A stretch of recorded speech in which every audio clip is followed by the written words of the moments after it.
عیسائیوں کی مدد بھی حاصل ہے۔ میں جانتا ہوں تم جسمانی طور سے لڑنے کے قابل نہیں رہے، لیکن اللہ نے تمہیں روح کی جو قوتیں بخشی ہیں انہیں کمزور نہ ہونے دینا، کیونکہ تم ان قوتوں کے بل پر دشمن پر غالب آتے چلے جا رہے ہو۔ میں بتا نہیں سکتا کہ کل کیا ہوگا، ہر خطرے کے لیے تیار رہو، اللہ تمہارے ساتھ ہے۔ خالد کے خاموش ہوتے ہی مجاہدین کے نعروں نے ارض و سما کو ہلا ڈالا، پھر سب دوڑتے کوڑتے دریا کے کنارے جا پہنچے۔ انہوں نے دریا کے کنارے گھوڑے بھی دوڑائے اور ہر طرح عید کی خوشیاں منائی۔ خالد کے سالاروں کو توقع تھی کہ خالد بن ولید یہاں بھی شب خون کی سوچ رہے ہوں گے۔ خالد نے اتنے دن گزر جانے کے باوجود بھی سالاروں کو نہیں بتایا تھا کہ وہ کیا کرنا چاہتے ہیں۔ 1 مہینہ گزر چکا تھا، فوجیں آمنے سامنے بیٹھی تھیں۔ آخر خالد رضی اللہ تعالیٰ عنہ نے اپنے سالاروں کو مشورے، تجویز اور احکام کے لیے بلایا۔ میرے رفیقو، خالد نے کہا، شاید تم یہ سوچ رہے ہوگے کہ یہاں بھی شب خون مارا جائے گا، لیکن تم دیکھ رہے ہو کہ یہاں صورتحال شب خون والی نہیں، دشمن کی تعداد بہت زیادہ ہے۔ ہم ہمیشہ قلیل تعداد میں لڑے ہیں، لیکن یہاں ہمارے درمیان دریائے حائل ہے، دشمن اس دریا سے فائدہ اٹھا سکتا ہے۔ تم نے دیکھ لیا ہے کہ دشمن اتنی زیادہ تعداد کے باوجود ہم پر حملہ نہیں کر رہا، اس سے صاف ظاہر ہوتا ہے کہ وہ احتیاط سے کام لے رہا ہے۔ ہمارے لیے بہتر یہ ہے کہ اس کی احتیاط کو ہم اور تول دیں اور حملے میں پہل نہ کریں۔ میں چاہتا ہوں کہ حملے میں پہل وہ کریں۔ اگر تم کوئی مشورہ دینا چاہو تو میں اس پر غور اور عمل کروں گا۔ تقریباً تمام سالاروں نے متفقہ طور پر کہا کہ ہم پہل نہ کریں اور کوئی ایسی صورت پیدا کریں کہ دشمن دریا عبور کر آئے۔ کچھ دیر سالاروں نے باعث مباحثات کیے اور ایک تجویز پر متفق ہو گئے اور اسی روز اس پر عمل شروع کر دیا گیا۔ اس کے مطابق کوئی ایک دستہ تیار ہو کر دریا کے ساتھ کسی طرف چل پڑتا۔ دشمن یہ سمجھتا کہ مسلمان کوئی نقل و حرکت کر رہے ہیں، چنانچہ اسے بھی اس کے مطابق کوئی نقل و حرکت یا پیش قدمی کرنی پڑی۔ یہ سلسلہ 15-16 دن چلتا رہا۔ بعض مورخوں نے لکھا ہے کہ رومی مسلمانوں کی ان حرکات سے تنگ آ گئے۔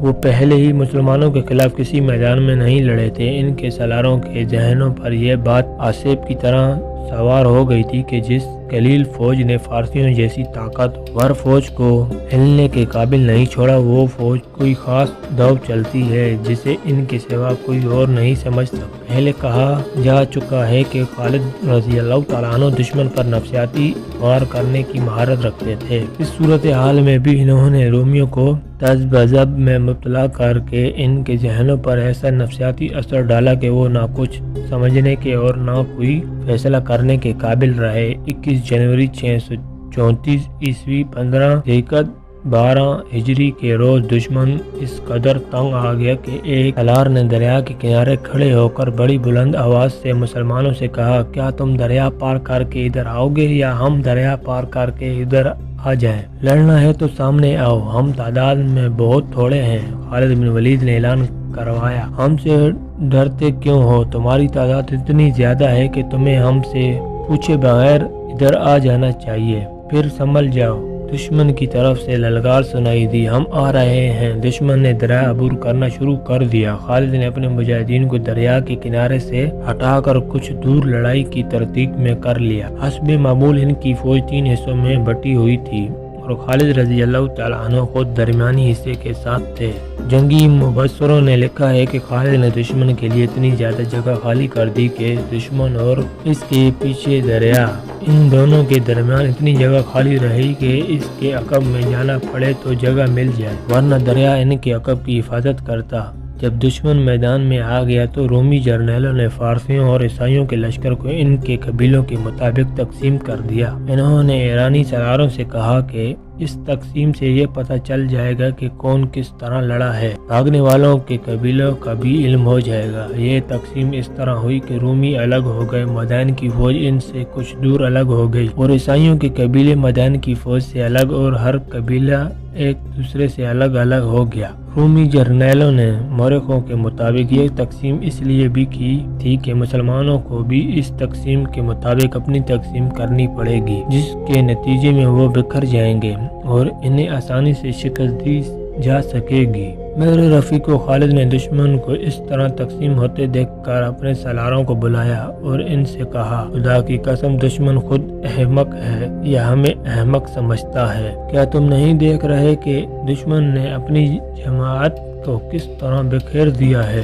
دشمن نے ہمارے لیے مشکل پیدا کر دی ہے۔ ابن ولید سالار کاکا بن عمرو نے کہا، اس کے مطابق ہمیں بھی بکھرنا پڑے گا، پھر ایک ایک کا مقابلہ 10-10 کے ساتھ ہوگا۔ دماغوں کو روشنی دینے والا اللہ ہے۔ خالد نے کہا، ہم آمنے سامنے کی لڑائی نہیں لڑیں گے۔ سوار دستوں کے سالار سن لیں، فوراً سوار 2 حصوں میں تقسیم ہو کر دشمن کے دائیں اور بائیں چلے جائیں۔ پیادے بھی ان کے ساتھ رہیں اور دائیں اور بائیں پہنچ کر رقب میں جانے کی کوشش کریں۔ میں اپنے دستوں کے ساتھ دشمن کے سامنے رہوں گا۔ دشمن ہر طرف سے شاہد حملہ کر دے۔ دشمن ہر طرف سے شاہد حملہ کر دو۔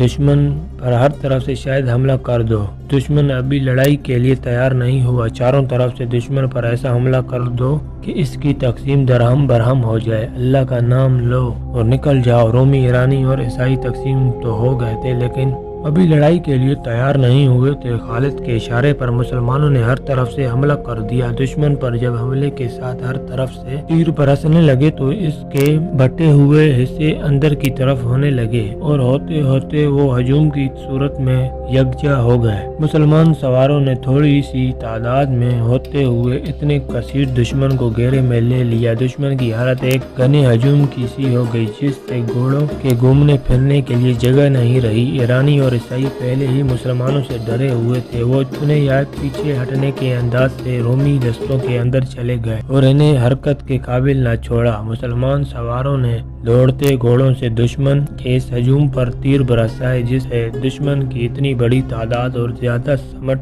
گئی۔ اس کیفیت میں پیادہ مجاہدین نے حلہ بول دیا۔ عقب سے حملہ ایک اور سوار دستے نے کیا۔ خالد نے اپنے تمام سوار دستوں کو ایک ہی بار حملے میں جھونک دیا۔ دستے باری باری حملہ کرتے تھے۔ خالد نے ایسی چال چلی تھی کہ لڑائی کی صورت لڑائی کی نہ رہی بلکہ یہ رومیوں، آتش پرستوں اور عیسائیوں کا قتل عام تھا۔ رومیوں نے دفاعی لڑائی لڑنے کی کوشش کی لیکن میدان اس کے زخمیوں اور اس کی لاشوں سے بھر گیا۔ سپاہیوں کا حوصلہ ٹوٹ گیا اور وہ میدان سے بھاگنے لگے۔ پیچھے جاؤ، خالد نے حکم دیا، ان کے پیچھے جاؤ، کوئی زندہ بچ کر نہ جائے۔ مجاہدین نے تعاقب کر کے بھاگنے والوں کو تیروں اور برچیوں سے ختم کیا اور مارکا ختم ہو گیا۔ تقریباً تمام مورخوں نے لکھا ہے کہ اس مارکے میں 1,00,000 رومی، ایرانی اور عیسائی مارے گئے تھے۔ ایک بہت بڑی اتحادی فوج ختم ہو گئی۔ مسلمانوں کی تعداد 15,000 سے زائد نہیں تھی۔ خالد 10 روز وہیں رہے۔ انہوں نے بڑی تیزی سے وہاں کا انتظامی ڈھانچہ مکمل کیا۔ ایک دستہ وہاں چھوڑا اور 31 جنوری 634 عیسوی 25 ذیقعدہ 12 ہجری کے روز لشکر کو ہیرا کی طرف کوچ کا حکم دیا۔ کیا تم دیکھ نہیں رہے؟ ابن ولید چپ سا ہو گیا ہے۔ ایک سالار اپنے ساتھی سالار سے کہہ رہا تھا، خدا کی قسم میں نہیں مانوں گا کہ ابن ولید تھک گیا ہے، یہ مسلسل مارکوں سے اکتا گیا ہے، اور میں یہ بھی نہیں مانوں گا کہ ابن ولید ڈر گیا ہے کہ وہ اپنے مستقر سے اتنی دور دشمن ملک کے اندر آ گیا ہے۔ دوسرے سالار نے کہا، لیکن میں اسے کسی سوچ میں ڈوبا ہوا ضرور دیکھ رہا ہوں۔ ہاں، وہ کچھ اور سوچ رہا ہے۔ پوچھے نہ لیں، ہم نہیں پوچھیں گے تو اور کون پوچھنے آئے گا؟ خالد سوچ میں ڈوبے ہی جایا کرتے تھے۔ یہ ایک مارکے کی فراغت کے بعد اگلے مارکے کی سوچ ہوتی تھی۔ وہ سوچ سمجھ کر اور تمام تر دماغی قوتوں کو بروئے کار لا کر لڑا کرتے تھے۔ دشمن کے پاس بے پناہ جنگی قوت تھی۔ وہ گہری سوچ کے بغیر اپنی فوج کی برتری اور افراد کے بلبوتے پر بھی لڑ سکتا تھا۔ مسلمان ایسا خطرہ مول نہیں لے سکتے تھے۔ ان کی تعداد کسی بھی مارکے میں 18,000 سے زائد نہیں تھی۔ ان کی تعداد 15 اور 18,000 کے درمیان رہتی تھی۔ ایک مجاہد کا مقابلہ 3 سے 6 کفار سے ہوتا تھا، لہٰذا انہیں عقل اور ہوش مندی کی جنگ لڑنی پڑتی تھی۔ ایسی عقل اور ہوش مندی میں خالد رضی اللہ تعالیٰ عنہ کا کوئی ثانی نہ تھا، نہ ہی اوصاف کی بدولت رسول اکرم صلی اللہ علیہ وسلم نے انہیں اللہ کی تلوار کہا تھا۔ جذبہ تو خالد رضی اللہ تعالیٰ عنہ میں تھا ہی، لیکن انہیں دماغ زیادہ لڑانا پڑتا تھا۔ ہر مارکے سے پہلے خالد جاسوسوں سے دشمنی کی کیفیت اور اس کی زمین اور نفری وغیرہ کی تفصیلات معلوم کر کے گہری سوچ میں ڈوب جاتے، پھر اپنے سالاروں سے صلاح و مشورہ کرتے تھے، لیکن فرائض کی جنگ کے بعد ان پر ایسی خاموشی طاری ہو گئی تھی کہ جو کچھ اور ہی قسم کی تھی۔ ان کی اس خاموشی کو دیکھ کر ان کے سالار کچھ پریشان سے ہو رہے تھے۔ یہ فرائض سے ہرا کی طرف کوچ 25 ذی القعدہ 12 ہجری سے 2 روز پہلے کا واقعہ ہے۔ 3-4 سالار خالد کے خیمے میں جا بیٹھے۔ ابن ولید سالار خاقہ بن عمرو نے کہا، خدا کی قسم جس سوچ میں تو ڈوبا ہوا ہے اس کا تعلق کسی لڑائی کے ساتھ نہیں ہے۔ ہم ایک ہی منزل کے مسافر ہیں، تجھے اکیلا پریشان نہیں ہونے دیں گے۔ خالد نے سب کی طرف دیکھا اور مسکرائے۔ ابن عمرو ٹھیک کہتا ہے، خالد نے کہا، میں جس سوچ میں پڑا رہتا ہوں اس کا تعلق کسی لڑائی کے ساتھ نہیں۔ کچھ ہمیں بھی بتا ابن ولید۔ ایک اور سالار نے کہا، خدا کی قسم تو پسند نہیں کرے گا کہ ہم سب تجھے دیکھ دیکھ کر پریشان ہوتے رہے۔ نہیں پسند کروں گا۔ خالد نے کہا، تم میں سے کوئی بھی پریشان ہوگا تو یہ مجھے ناپسند ہوگا۔ میں کسی لڑائی کے لیے کبھی پریشان نہیں ہوا۔ 3 دشمنوں کی فوجیں مل کر ہمارے خلاف آئیں، میں پریشان نہیں ہوا۔ میں نے خلیفۃ المسلمین کی خلاف ورزی کرتے ہوئے رومیوں کو جا للکارا۔ میں نے ایک خطرہ مول لے لیا تھا۔ میں پریشان نہیں ہوا۔ مجھے ہر میدان میں اور ہر مشکل میں اللہ نے روشنی دکھائی ہے، اور تمہیں اللہ نے ہمت دی ہے کہ تم اتنی جری دشمن پر غالب آئے۔ اب میری پریشانی یہ ہے کہ میں فرائض حج ادا کرنا چاہتا ہوں، لیکن تم دیکھ رہے ہو کہ میں کہاں ہوں اور میری ذمہ داریاں کیا ہیں۔ کیا میں اس فرائض کو چھوڑ کر حج کا فرض ادا کر سکتا ہوں؟ نہیں کر سکتا میرے رفیقو، لیکن میرا دل میرے قابو سے باہر ہو گیا ہے۔ خدا کی قسم یہ میری روح کی آواز ہے کہ ولید کے بیٹے، کیا تجھے یقین ہے کہ تو اگلے حج تک زندہ رہے گا؟ مجھے یقین نہیں میرے رفیقو۔ ہم نے جن 2 دشمنوں کو شکستیں دی ہیں ان کی جنگی طاقت تم نے دیکھ لی ہے، اور تم نے یہ بھی دیکھ لیا ہے کہ تمام قبیلے فوراً ان سے جا ملتے ہیں۔ میں محسوس کر رہا ہوں کہ میری زندگی چند روزہ رہ گئی ہے، اور میرے رفیقو میں کچھ بھی نہیں، تم کچھ بھی نہیں، صرف اللہ ہے جو ہمارے سینوں میں ہے،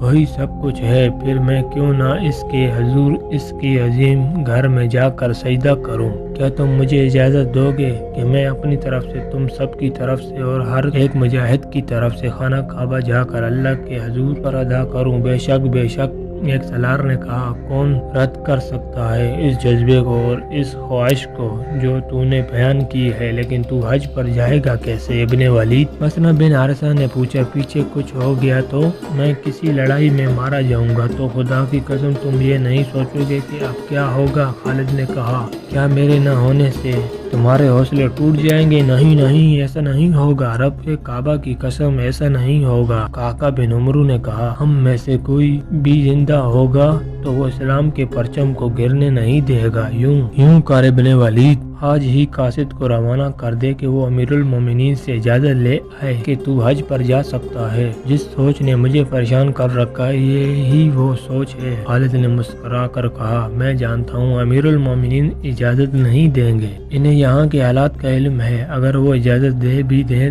تو یہ خطرہ پیدا ہو جائے گا کہ دشمن کو پتہ چل جائے گا کہ ابن ولید چلا گیا ہے۔ میں اپنے لشکر کو بھی نہیں بتانا چاہتا کہ میں ان کے ساتھ نہیں ہوں۔ میں بہت کم وقت میں جا کر واپس آنا چاہتا ہوں۔ خدا کی قسم ولید کے بیٹے مسنہ بن حارثہ نے کہا، تو نہیں جانتا کہ تو جو کہہ رہا ہے یہ ناممکن ہے؟ اللہ نے ناممکن کو ممکن بنا دیا کرتا ہے۔ خالد نے کہا، انسان کو ہمت کرنی چاہیے۔ میں تمہیں بتاتا ہوں کہ میں کیا کروں گا اور کس راستے سے جاؤں گا۔ خالد نے انہیں پہلے یہ بتایا کہ وہ کیا کریں گے، پھر وہ راستہ بتایا جس راستے سے انہیں حج کے لیے مکہ جانا اور آنا تھا۔ حج میں صرف 14 دن باقی تھے اور فرائض سے مکہ تک کی مسافت تیز چلنا سے 2.5 مہینے سے کچھ زیادہ تھی۔ خالد کو کوئی چھوٹا راستہ دیکھنا تھا، لیکن کوئی چھوٹا راستہ نہیں تھا۔ خالد تاجر خاندان کے فرد تھے۔ قبول اسلام سے پہلے خالد نے تجارت کے سلسلے میں بڑے لمبے اور کٹھن سفر کیے تھے۔ وہ ایسے راستوں سے بھی واقف تھے جو عام راستے نہیں تھے، بلکہ وہ راستے کہلاتے ہی نہیں تھے۔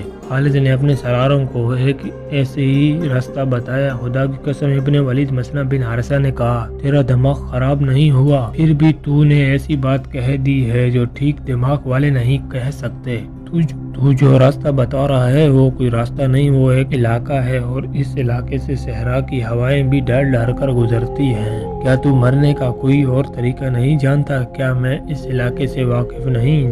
جس اللہ نے ہمیں اتنے زبردست دشمنوں پر غالب کیا ہے وہ مجھے اس علاقے سے بھی گزار دے گا۔ خالد نے ایسی مسکراہٹ سے کہا جس میں عزم اور خود اعتمادی تھی۔ میں یقین سے کہتا ہوں کہ تم مجھے جانے سے نہیں روکو گے اور میرے اس راز کو اس خیمے سے باہر نہیں جانے دو گے۔ میں راز امیر المومنین سے بھی چھپا کر رکھوں گا۔ اگر میرے امیر المومنین بھی حج پر آ گئے تو کیا کریں گے تم؟ ایک سالار نے پوچھا۔ میں ان سے اپنا چہرہ چھپا لوں گا۔ خالد نے کہا، تم سب میرے لیے دعا تو ضرور کرو گے۔ میں وعدہ کرتا ہوں کہ میں اس طرح تم سے آ ملوں گا کہ تم کہو گے کہ یہ شخص راستے سے واپس آ گیا ہے۔ زیادہ تر مورخین خصوصاً طبری نے یہ واقعہ بیان کیا ہے کہ خالد نے 12 ہجری کا حج کس طرح کیا، ان حالات میں کہ ان کی ٹکر فارس کی شہنشاہی سے تھی اور انہوں نے روم کی شہنشاہی کے اندر جا کر حملہ کیا تھا۔ یہ خطرہ ہر لمحہ موجود تھا کہ یہ دونوں بادشاہیاں مل کر حملہ کریں گی۔ اس خطرے کی پیش نظر خالد وہاں سے غیر حاضر نہیں ہو سکتے تھے، لیکن حج کا عزم اتنا پکا اور خواہش اتنی شدید تھی کہ اسے وہ دبا نہ سکے۔ پہلے سنایا جا چکا ہے کہ لشکر فراز صحرا کو کوچ کر رہا تھا۔ خالد نے لشکر کو 3 حصوں میں تقسیم کیا۔ ایک حصہ ہروال تھا، دوسرا اس کے پیچھے اور تیسرا حصہ عقب میں تھا۔ خالد نے خاص طور پر اعلان کرایا کہ وہ عقب کے ساتھ ہوں گے۔ لشکر کو ہرا تک پہنچنے کی کوئی جلدی نہیں تھی۔ تیز کوچ اس صورت میں کیا جاتا تھا جب کہیں حملہ کرنا ہوتا یا جب اطلاع ملتی تھی کہ فلاں جگہ دشمن حملے کی تیاری کر رہا ہے۔ ایسی صورت نہیں تھی۔ لشکر کے کوچ کی رفتار تیز نہ کرنے کی ایک وجہ تو یہ تھی کہ یہ کوچ میدان جنگ کی طرف نہیں بلکہ اپنے مفتوحہ شہر کی طرف ہو رہا تھا۔ دوسری وجہ یہ تھی کہ مجاہدین متواتر لڑائیاں لڑتے اور پیش قدمی کرتے رہے تھے، ان کے جسم شل ہو چکے تھے۔ خالد نے کوچ معمولی رفتار سے کرنے کا حکم ایک اور وجہ اس سے بھی دیا تھا، اس وجہ کے 3 سالاروں اور خالد کے چند ایک ساتھیوں کے سوا کسی کو علم نہ تھا۔ وہ وجہ یہ تھی کہ خالد کو کوچ کے دوران لشکر کے عقبی حصے سے کھسک جانا تھا اور ایک گمنام راستے سے مکہ کو روانہ ہونا تھا۔ لشکر 31 جنوری 634 عیسوی کے روز چل پڑا۔ تاریخ میں اس مقام کا پتہ نہیں ملتا جہاں لشکر نے پہلا پڑاؤ کیا تھا۔ رات کو جب لشکر گہری نیند سویا ہو گیا تو خالد اپنے چند ایک ساتھیوں کے ساتھ خیمہ گاہ سے نکلے اور غائب ہو گئے۔ کسی بھی مورخ نے ان کے ساتھیوں کے نام نہیں لکھے جو ان کے ساتھ حج کرنے گئے تھے۔ خالد اور ان کے ساتھی اونٹوں پر سوار تھے۔ جس علاقے میں سے انہیں گزرنا تھا وہاں سے صرف اونٹ گزر سکتا تھا، گھوڑا بھی جواب دے جاتا تھا۔ صحراؤں میں بعض علاقے بے حد دشوار گزار ہوتے تھے، مسافر ادھر سے گزرنے کی جرت نہیں کرتے تھے۔ صحرائی قزاق اور بڑے پیمانے پر رہزنی کرنے والے ان علاقوں میں رہتے تھے اور لوٹ مار کا مال وہیں رکھتے تھے۔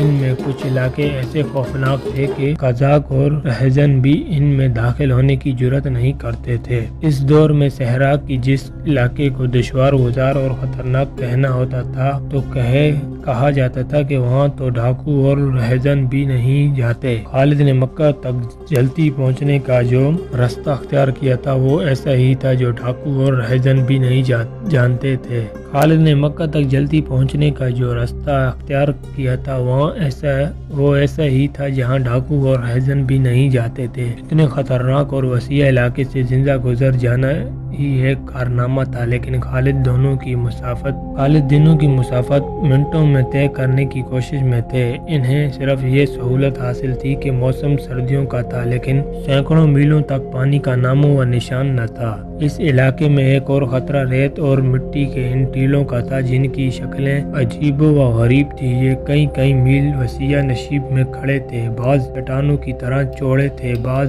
گول اور بعض ستونوں کی طرح اوپر کے اٹھے ہوئے تھے۔ ایسے نشیب بھول بھلائیوں کی طرح تھے، ان میں بھٹک جانے کا خطرہ زیادہ تھا۔ گھوم پھر کر انسان وہیں کا وہیں رہتا تھا اور سمجھتا تھا کہ وہ بہت سا فاصلہ طے کر آیا ہے۔